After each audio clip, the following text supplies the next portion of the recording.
وہاں تو ویسے ہی ناممکن ہے. یہاں تو پرچی چلتی ہے نا, وہاں پرچی نہیں چلتی, وہاں ایفرٹس چلتی ہیں, آپ کی محنت کو دیکھا جاتا ہے. 24 آور دیے میں نے کمپنی کو, اور اس بیس پہ میں ایسا اوپر گیا کہ I have never look back.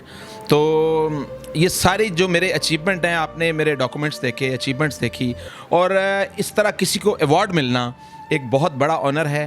یہ ڈیڈیکیٹ کرتا ہوں میں اپنے عوام کو, پاکستان کو.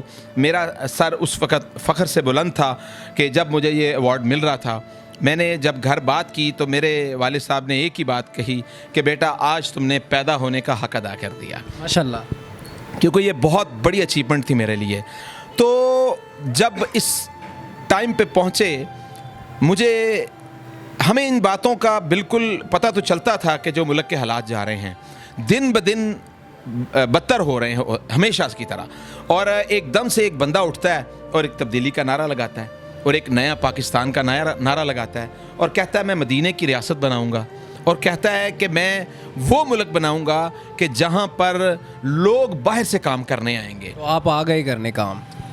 ہاں, میں اس اسپیچ کا حصہ بنا. میں اس بات کو ایگری کرتا ہوں, ایڈمٹ کرتا ہوں, اور میں یہ سمجھتا ہوں اس وقت تو مجھے تمام لوگ جب سمجھاتے تھے تو مجھے وہ بیوقوف لگتے تھے.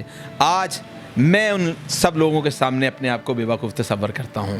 اسی لیے آپ کہتا ہوں خدارا اب دیکھیں, بڑی سمپل سی بات کرتے ہیں ہم, پولیٹکس کی طرف بات نہیں کر رہے, لیکن اب دیکھیں کہ خان صاحب کے سٹیٹس کے مطابق 10,000 لوگ جو ہیں زیر حراست ہیں.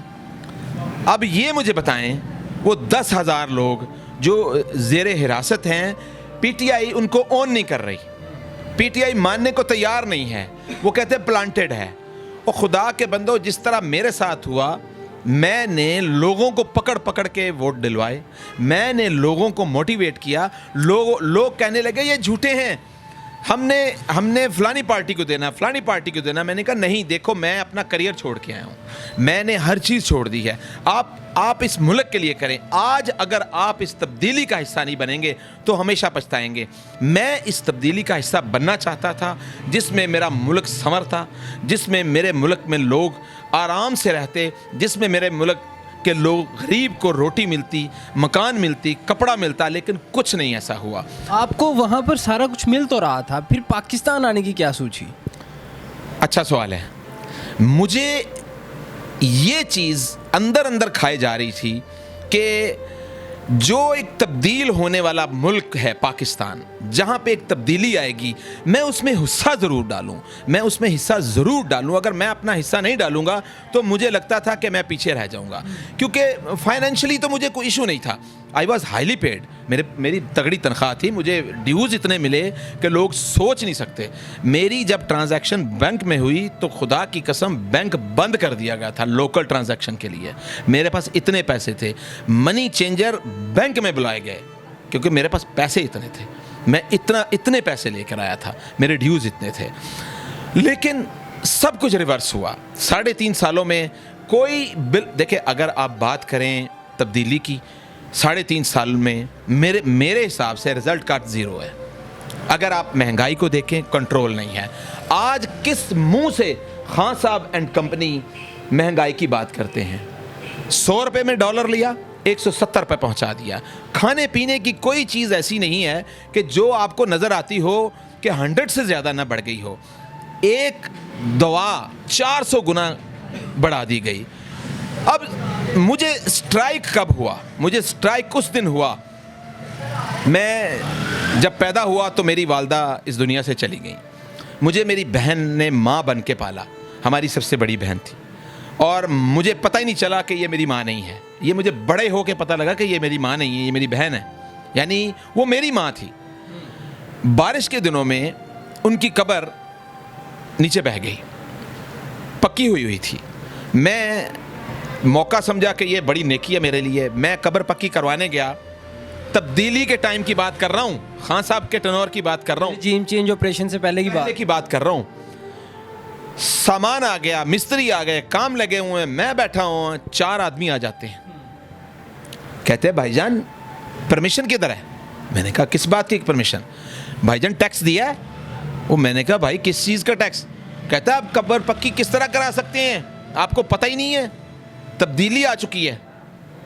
یہ تھی مدینہ کی ریاست کہ میں اپنی ماں کی قبر پکی کروانے کے لیے ٹیکس دوں. یہ تھا مدینہ. مجھے آپ بتائیں, اس دن مجھے پتہ لگ گیا کہ I have done a blunder. اس دن مجھے پتہ لگ گیا. میری فیملی وہ تھی, میں نے اس چینل پہ بھی یہ بتایا ہے کہ جو ہم 7 ڈے اے ویک ریسٹورنٹ کرتے تھے, آج ہم 7 ڈے اے ویک روز سوچتے ہیں کیا پکائیں. اور وہ جو کہتا ہے عمران کو چھوڑنا ہے تو یہاں گولی مارو, اور دوسرے دن رو کے کہہ رہا ہے میرا تعلق نہیں ہے پی ٹی آئی سے. میں پنجابی میں کہتا ہوں لکھ دی لعنت ہے.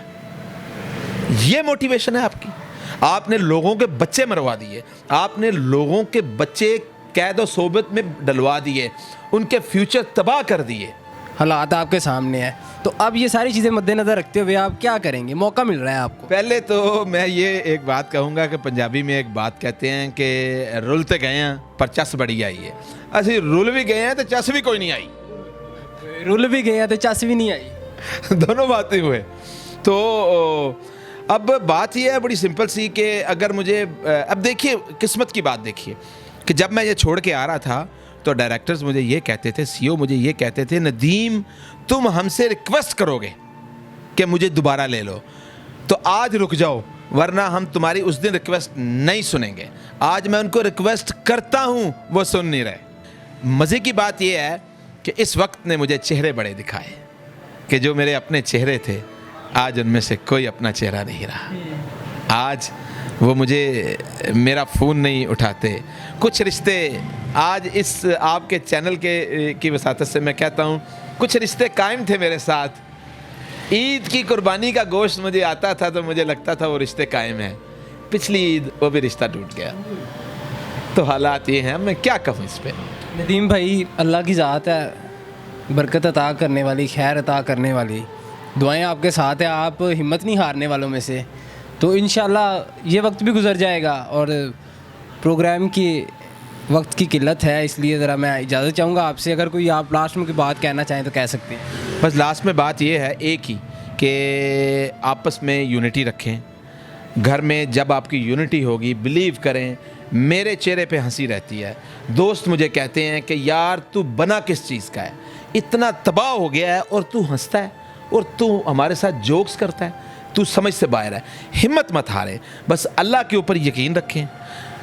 فَإِنَّ مَا الْعُسْرِ يُسْرًا إِنَّ مَا الْعُسْرِ يُسْرًا. مجھے پتہ ہے وہ وقت نہیں رہا, یہ بھی نہیں رہے گا انشاءاللہ.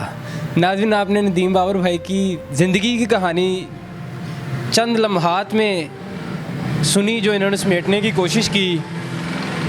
زندگی نے کہاں سے کہاں لا کے کھڑا کر دیا, اور یہ شاید انہیں لگتا ہے کہ میری ایک غلطی تھی جو ہو گئی اور اس کی سزا میں بھگت رہا ہوں. آپ اپنی رائے سے کمنٹ سیکشن میں ضرور آگاہ کیجیے گا. مجھے دیجیے گا اجازت. اللہ نگہبان.